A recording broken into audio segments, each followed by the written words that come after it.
श्रीलक्ष्मी श्रीमहालक्ष्मी क्षीरसागर कन्यका उत्तिष्ठ हरिसम्प्रीते भक्तानां भाग्यदायिनी। श्रीलक्ष्मी श्रीमहालक्ष्मी क्षीरसागर कन्यका उत्तिष्ठ हरिसम्प्रीते भक्तानां भाग्यदायिनी। उत्तिष्ठोत्तिष्ठ श्रीलक्ष्मी विष्णुवक्षस्थलालये उत्तिष्ठ करुणापूर्णे लोकानां शुभदायिनी।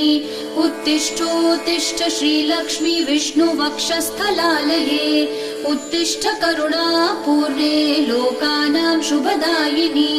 श्रीपद्ममध्यवसिते वरपद्मनेत्रे श्रीपद्महस्तचिरपूजित पद्मपादे श्रीपद्मजातजननी शुभपद्मवक्त्रे श्रीलक्ष्मी भक्तवरदे तव सुप्रभातम्।